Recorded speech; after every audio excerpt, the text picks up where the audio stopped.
So, besides the podcast, it's actually been a while since I released some gameplay, some actual content, and I decided while I was working today, Tuesdays are my day where I work my day job, and then I also teach at night, and throughout the long portion of the day, I thought, I really want to go home and just record something. So, this is kind of off the cuff. It's not going to be like a normal formal video. As you can see, I'm even still in work attire, but I was just really excited. I wanted to come home, I wanted to record something, and I wanted to put it up.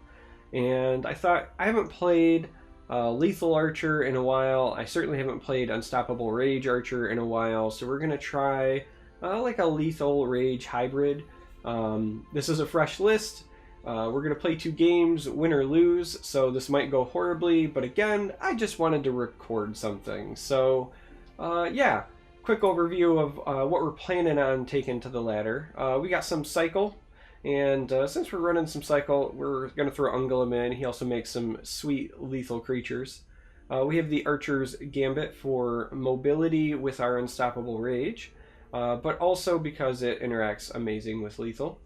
And we've got Fighter's Guild Recruit because lethal. Murkwater Witch to help control the early game. As you can see from the rest of this list as we go, we're really kind of control-oriented or focused until we can hit the later stages where we're hoping to make big plays with our big guys, and maybe even combo with Unstoppable Rage. So Murkwater Witch, Snake Tooth Necklace, this can buy us time in a pinch or can combo with Rage for some big life gain. Thieves Guild Recruit, again, kind of helps our cycle and early game and hopefully finds us some assassins if we've played Ungulum, but also we run a fair number of things that cost 7 or more, so there's the off chance that this gives us some value on the discount. Astrid, for this kind of deck where you're trying to both play big things and have lethal, is like an auto include. Brotherhood Slayer is just a good prophecy and another way to give us contracts to hopefully feed our late game. Nimble Ally, we actually run a number of agility cards here.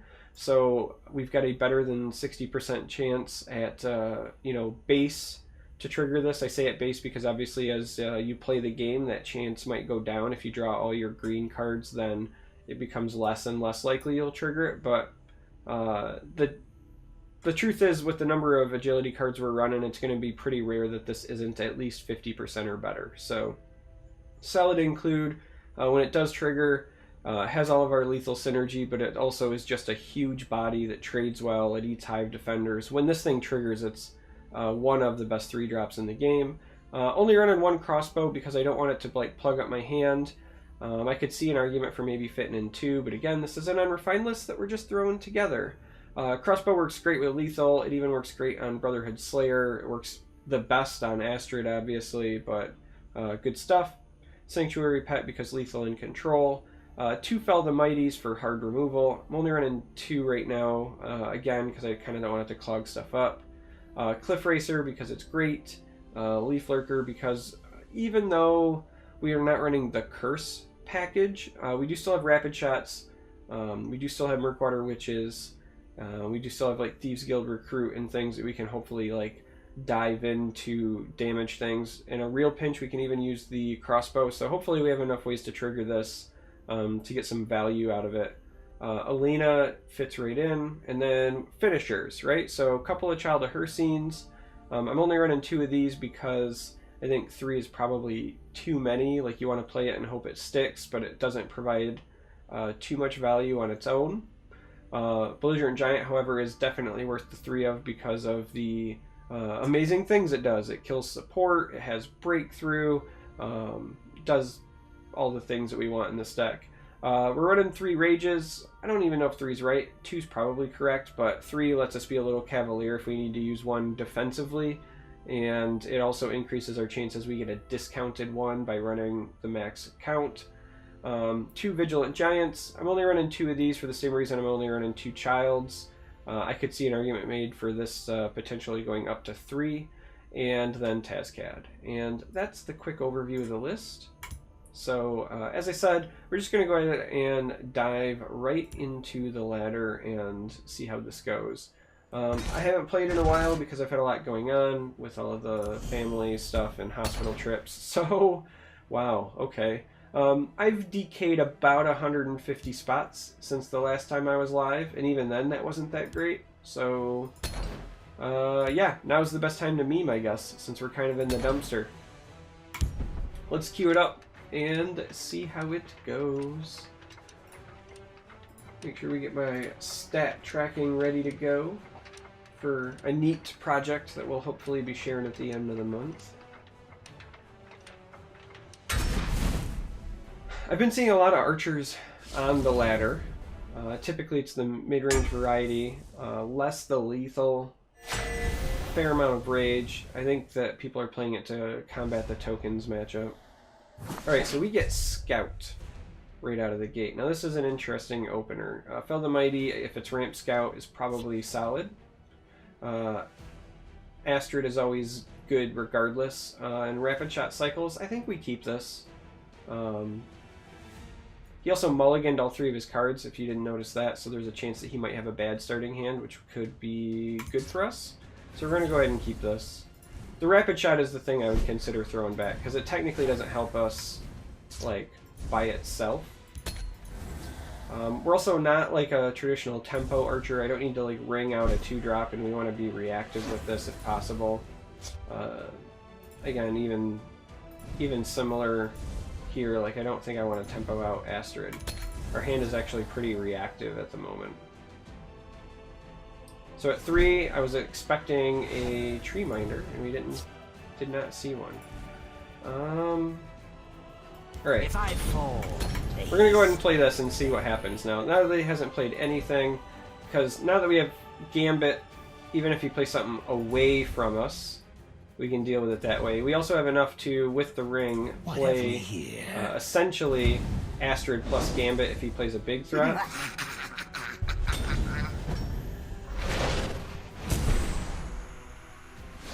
Like so.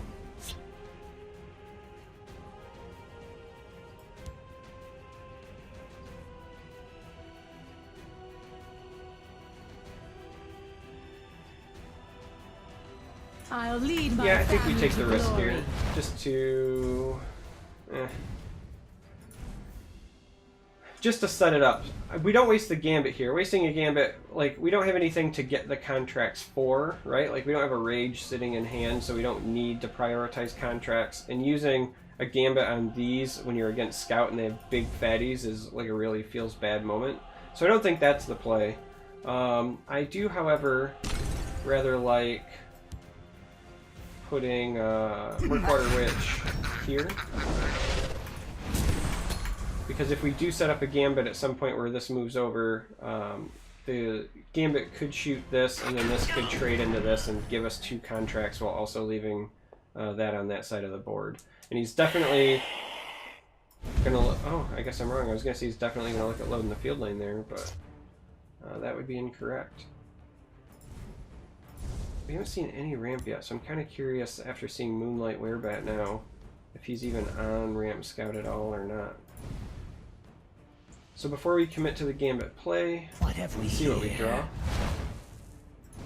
Shadow Shift.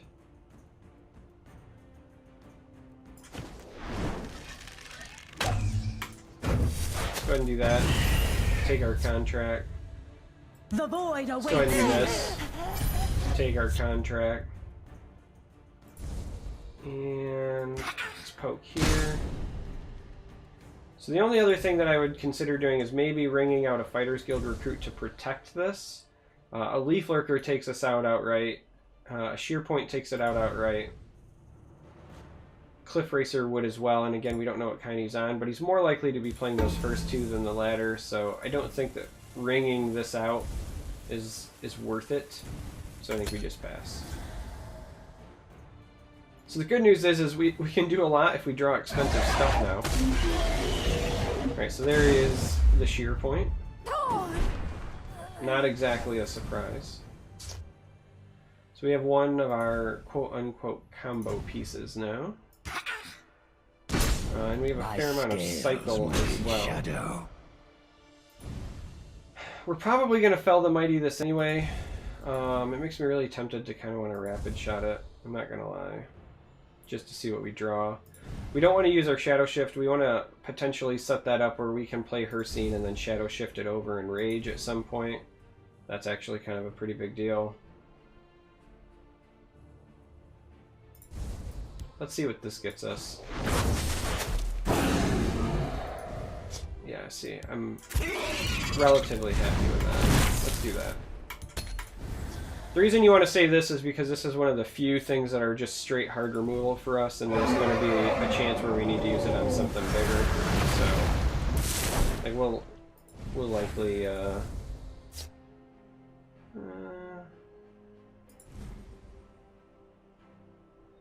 was going to say we'll likely eat that.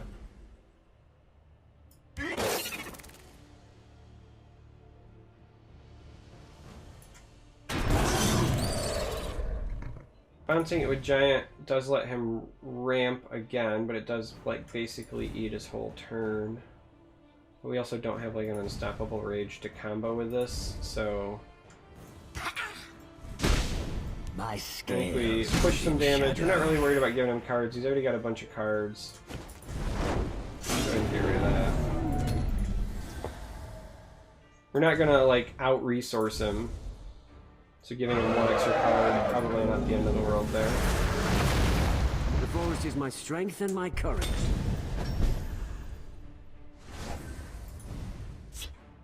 Man, we're gonna have contracts for days. And not a lot to do with it.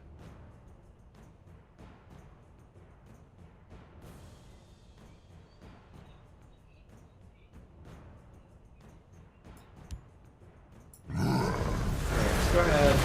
Bounce the Black Sap. It's good to know that he's running Black Sap, because that means we do actually have to worry a little bit about Prophecy. Shadow. It's like a non-traditional include along with the Werebat. Makes me think he's probably also running Fighters Guild Recruit just to try to shore up his early game.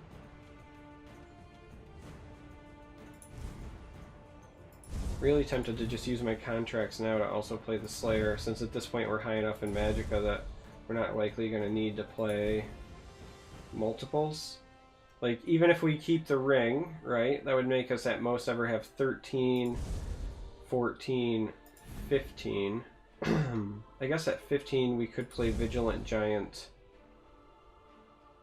and Rage from hand if we ever drew them. Alright, that's enough to convince me to stay.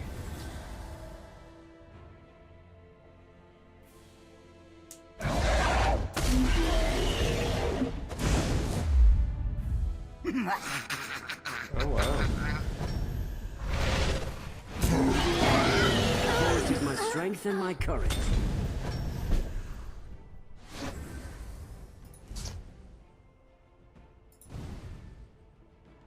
So we're really hurting because we don't have a Rage.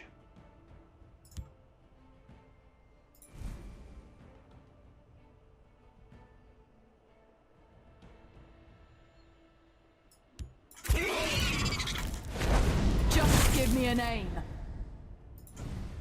If I fall, like that. the hist will reclaim me.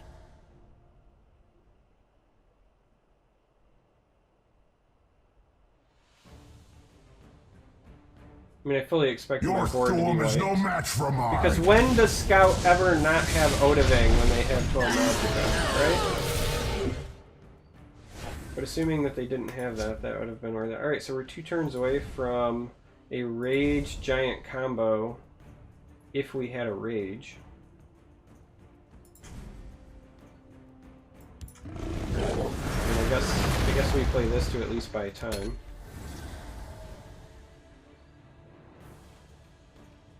I mean, at a minimum, if we draw a Snake Tooth Necklace, then we might be able to gain some health. Poisson! We're kind of in a world of hurt. If he has Tazcad, then we lose.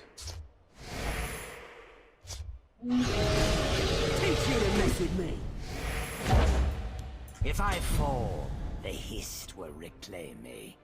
Ironically, we still have no Rage. Which would be amazing if we did, because we could use Rage to clear on this side on the lethal. Surrender.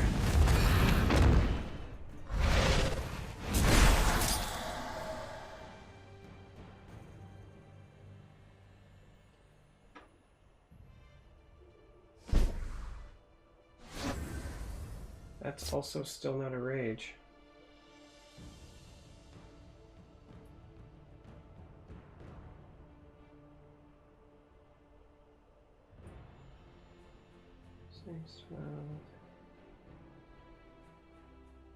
I think that seals it in his favor. Not only did we not draw our like key combo piece, aka Unstoppable Rage, but he did play Odivang and Red Brahmin on us, which is usually a loss against any scout. Like if they manage to play both of them, you're pretty much done. Trying to think if we have any outs at all to explore. There's no harm in looking, so let's see what this gets us. Let's start there. Another Leaf Lurker. Oh my Mr. Leaf Lurker, how I needed you forever sooner.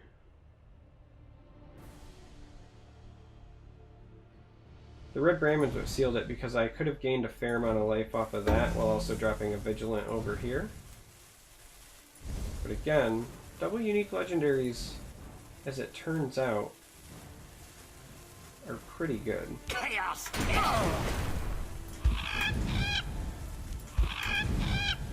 Like, at best right now, this is what you'd be looking at, but then we still got it out of things. So, that's like exploring all of your outs. I think ultimately Scout's probably a bad matchup for Rage Archer if they draw all of their unique legends. Like this gentleman drew Parthenax as well. It's hard to play Rage Archer when you have no rage and they have all of the things. Minus Tazcat, I think that's all of the uniques that deck runs actually, right? Do they run anymore? Am I forgetting one? I'm not sure. But either way, did not go so well for us.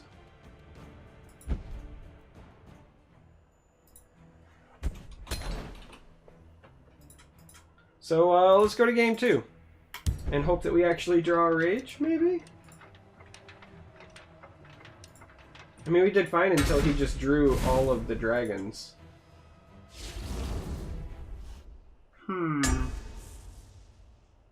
Alright, we're going first.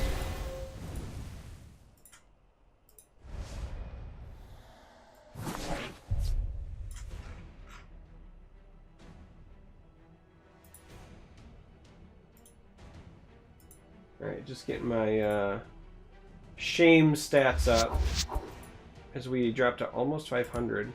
Eek. Right, that is a much, much better opening hand. Let's go ahead and lead off with Skill Golem. Let's see if we can draw some assassins and win with sheer skill, not luck. Top decking assassins is the #1 skill in the game that separates pros from not pros. We'll see how they like someone who fights back.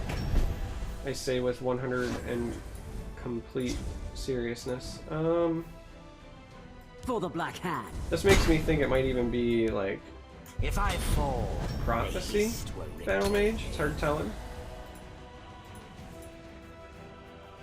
We're gonna put this here, obviously, because we have the Gambit. This should be good. We don't even care about drawing the card. We're just gonna ping that. This is also definitely Prophecy. You know, we actually might just take a shot to the face to develop this. Chaos take you. We're only going to hit him one more time. We don't want an Afflicted Elit to give him a rune, so we're going to stop there.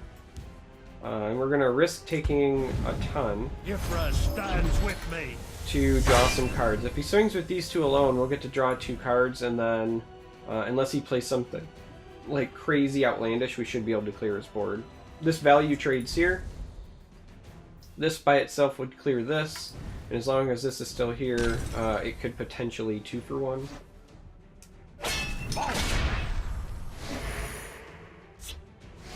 Moderately problematic. As long as I draw a breath. But not the end of the world. the forest is ours.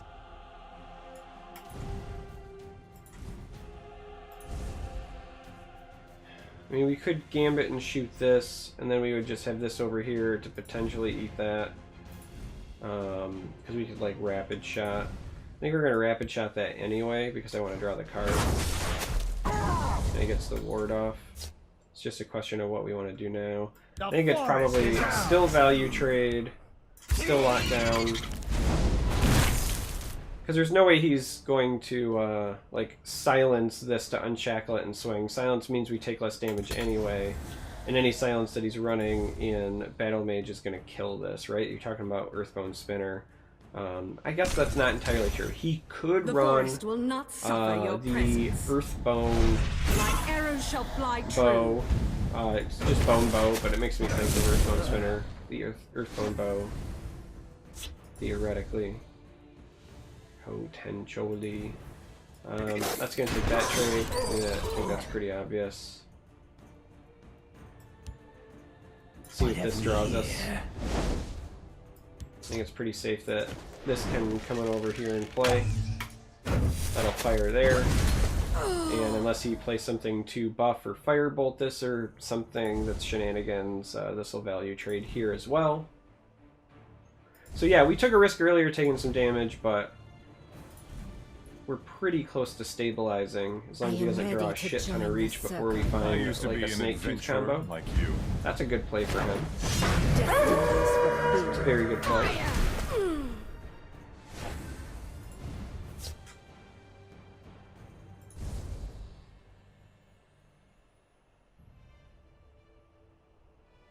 There's a lot of different ways that we could do this.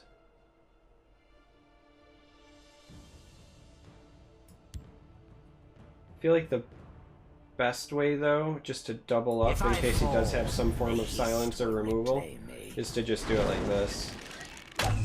Like, come on over, shoot that. Now we have 2 guards here to eat this, so even if he has a silencer or removal for one, the other guy is camping.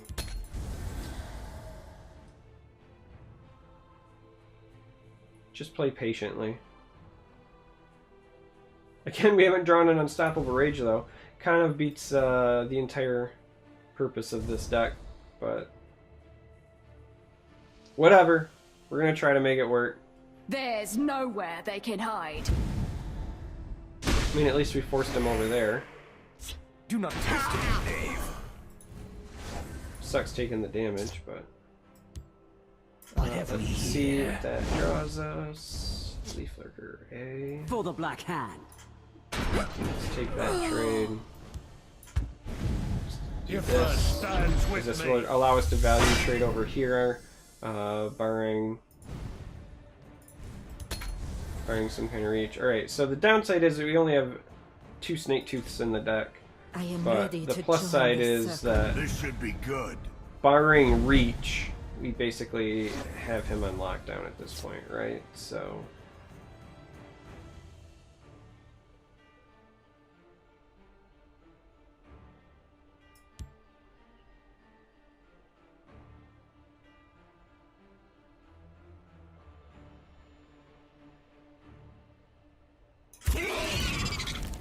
we're gonna shackle this one,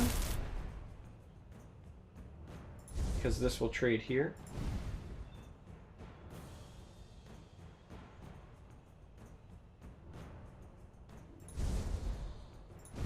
And we're just gonna wait.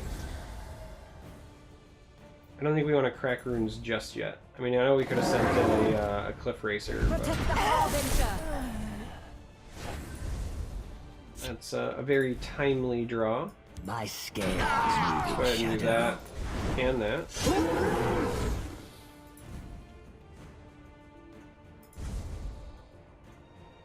I don't like the idea of breaking a rune when I don't have the Magicka to respond, right? Like, I want to be able to crack a rune and then also Archer's Gambit, though I guess we could just swing with this to do it. It's the same as Cliff The Racering. forest is ours. So let's go ahead and do that. My arrows shall fly true.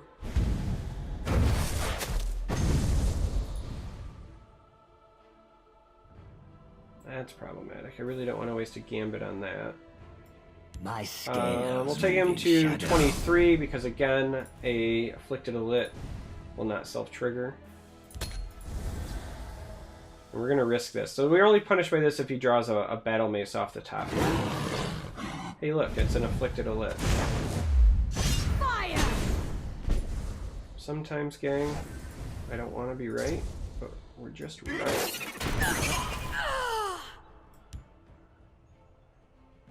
Okay,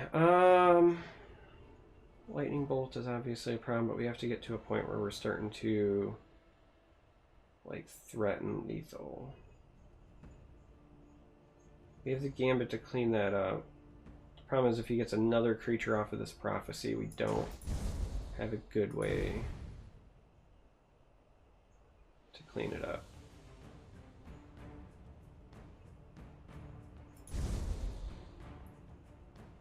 Seven, 11, and 8 is still only 19. We're just not close enough to threaten lethal, realistically. I really can't afford to take that. Kind of a bummer, huh?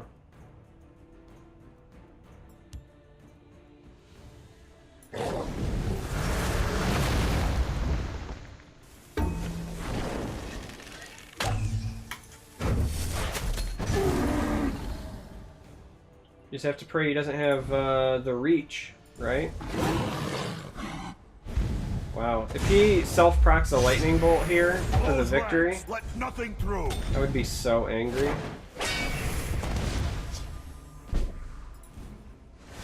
Well, that was a very timely top deck for us.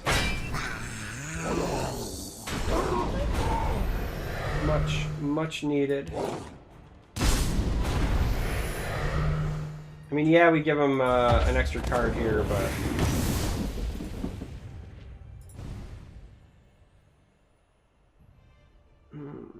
Six, so we're one off of lethal. So I don't think we push it this turn. Taking the one extra damage doesn't matter, because an elite would have self-triggered anyway. But we don't want to give him more cards, because with one card, at most he's going to do 5 more damage with like an Encano. So, it has been written. Right, like that would be the most. So we would take 10 and go to 4. We'd be worried about Lightning Bolt again at that point, but as of now, that should secure the victory, even without Unstoppable Rage. So much for playing Rage Archer, guys. Who knew? I think he's thinking through his own outs right now. I think he's trying to decide, can I win? And I think that the answer is no. Now, he doesn't know I'm sitting on 3 Cliff Racers, obviously, but I think that the answer is no, strictly because 2 lightning bolts doesn't kill me. And I've got enough damage to push through. Once this swings for 7, even if he does anything over here, the Cliff Racer will finish.